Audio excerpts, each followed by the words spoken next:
नमस्कार, आईमा मीडिया में आपका स्वागत है। चुनाव सुधार हेतु संशोधन देश में लोकसभा और विधानसभा चुनाव एक साथ कराने के प्रावधान वाले विधेयक को विपक्षी दलों के भारी विरोध के बीच मंगलवार को विधि एवं न्याय मंत्री अर्जुन राम मेघवाल ने प्रस्तुत कर दिया। विपक्ष द्वारा मत विभाजन की मांग पर संविधान के 129वें संशोधन विधेयक को प्रस्तुत करने के पक्ष में 269 जबकि विरोध में 118 मत पड़े। इसके बाद ध्वनि मत से मिली सदन की सहमति के बाद संघ राज्य क्षेत्र विधि संशोधन विधेयक 2024 को पेश कर दिया गया। दरअसल विपक्ष का तर्क है कि ये विधेयक संविधान के बुनियादी ढांचे पर हमला है और इस सदन के विधायी अधिकार क्षेत्र से परे है। विपक्ष का तर्क है कि भारत राज्यों का संघ है और ऐसे में केंद्रीयकरण का ये प्रयास पूरी तरह संविधान विरोधी है। कांग्रेस और उनके साथ अन्य विपक्षी दलों ने विधेयक पेश किए जाने का विरोध करते हुए आरोप लगाया कि ये संविधान के मूल ढांचे पर हमला है तथा देश को तानाशाही की तरफ ले जाने वाला कदम है।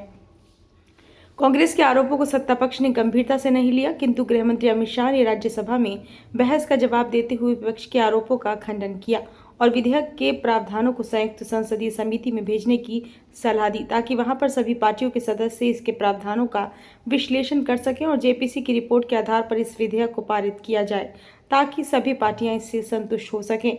सच तो यह है कि इस विधेयक का विरोध जब संविधान की मूल भावना की दुहाई देकर किया जाता है तो लगता है कि पूर्ण सत्य को छिपाया जा रहा है। वास्तविकता तो यह है कि संविधान में ये कहीं पर उल्लेख नहीं है कि लोकसभा और राज्य विधानसभा के चुनाव एक साथ हों या एक साथ ना हों। कारण है कि बाबा साहेब अम्बेडकर ने जिस संविधान की ड्राफ्टिंग की थी उसमें उन्होंने और संविधान निर्मात्री सभा के सदस्यों अनुच्छेद 356 का प्रावधान यानी राज्यों में राष्ट्रपति शासन को दुर्लभ परिस्थिति में लगाने की परिकल्पना की थी। अनुच्छेद 356 का प्रावधान बदले की भावना या राजनीतिक स्वार्थ के लिए हथियार के रूप में इस्तेमाल करने के लिए नहीं किया गया था।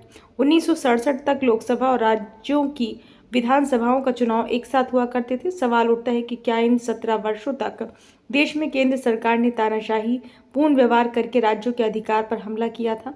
नहीं, बिल्कुल नहीं।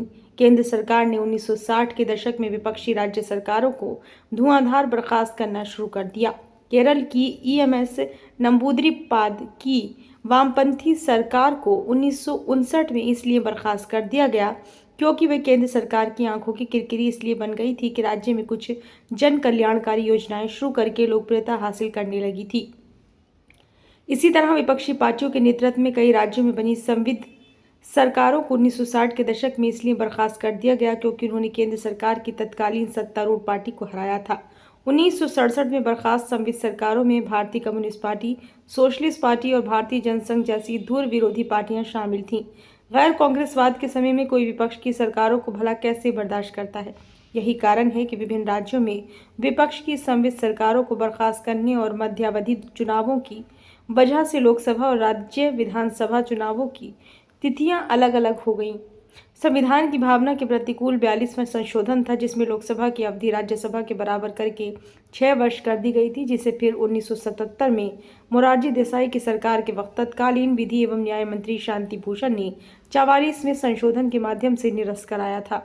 अपने भाषण में शांति भूषण ने उस वक्त कहा था कि राज्य विधानसभाएं लोकसभा की प्रतिबिंब होती हैं। यदि निर्माताओं द्वारा लोकसभा की अवधि 5 वर्ष निश्चित की गई थी तो राज्य विधानसभाएं भी 5 वर्ष की ही रखी गई थी ताकि एक साथ उनका कार्यकाल समाप्त हो और एक साथ चुनाव के बाद गठन हो।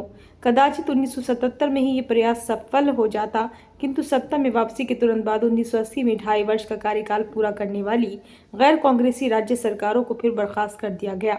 हैरानी की बात यह है कि जब विधानसभाओं को बर्खास्त करने के खेल को कोई असंवैधानिक नहीं बता रहा है, जबकि इस विधेयक से राज्य विधानसभाओं की अवधि 5 वर्ष सुनिश्चित हो जाएगी, फिर भी इस विधेयक को असंवैधानिक सिद्ध करने के लिए बौद्धिक कसरत की जरूरत पड़ रही है। अच्छा होता इस तरह की चुनावी प्रक्रियात्मक विषमताओं को दूर करने के लिए सभी पार्टियां संवैधानिक उपबंधों को सुदृढ़ करने के लिए एक साथ आएं। जेपीसी में ये अवसर सभी को मिला है, इसलिए वही करें जो राष्ट्रीय हित में हो। ये वीडियो आपको कैसा लगा? अच्छा लगा हो तो लाइक करें, कमेंट बॉक्स में अपना सुझाव दें। चैनल को अभी तक सब्सक्राइब नहीं किया है तो कृपया इसे ज़रूर कर लें।